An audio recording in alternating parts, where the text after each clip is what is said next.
Hello learners of all ages, my name is Mr. Montgomery. I teach 4th and 5th grade math, and today we're going to be talking about volume formulas. Now we've already talked about how volume formulas can look like this. Volume equals length times width times height.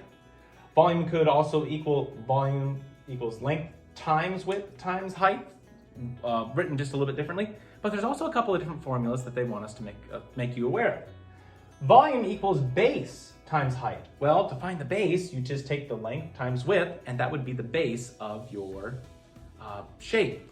And you notice that the base is a square, which is an area of a two-dimensional shape. This is on a plane, and so this is a single flat side, and so a face is actually considered on its own plane. So that means that we can see this formula and this formula in your homework to help you figure out what volume is. You're essentially just multiplying still. So for my example, I have my prism here. They tell me what the base is. So again, volume equals the base.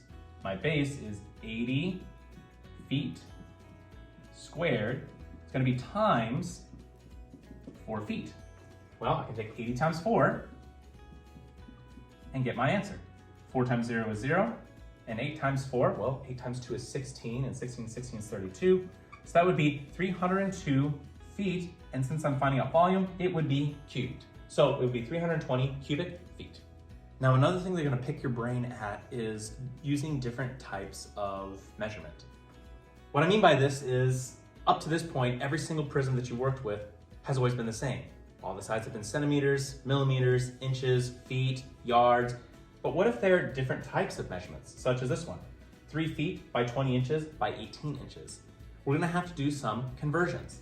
So it would probably be easier to convert feet to inches rather than inches to feet.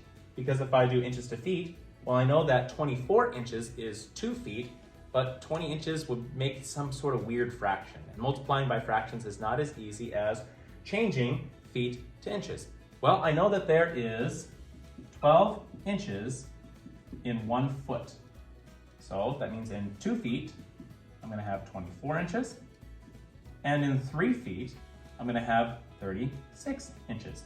So I could temporarily write 36 inches here, and now I can multiply 36 times 20 times 18. Let's do that. All right, 36 times 20. Well, 0 times everything is going to be 0. And 0 for place value, cross out something that doesn't have any value anymore. 2 times 6 is 12, and 2 times 3 is 6, plus 1 is 7. Add those together, I have 720. Now I have to multiply 720 times 18. 8 times 0 is 0, 8 times 2 is 16, and 8 times 7, 56, and plus 1 is 57. Okay, 0 for place value, cross out the numbers that I don't need for any sort of thing. 1 times everything is going to be itself. 0, 2, and 7.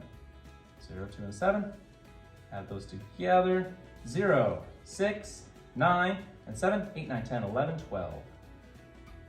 So that would be 12,960 cubic inches. All right, my 5th grade friends. If we take a look at page 275, you'll see that we'll be doing practice problems number 1 and 3. Number 1, the directions say use a formula to find the volume of the rectangular prism.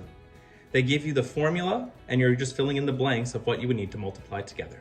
For number 3, it says the area of the base of a rectangular prism is 22 centimeters cubed and the height is 12 centimeters. Your job is to find the volume using the formula that I have given you. If you need any help with volume formulas, please let me know when you come to class tomorrow.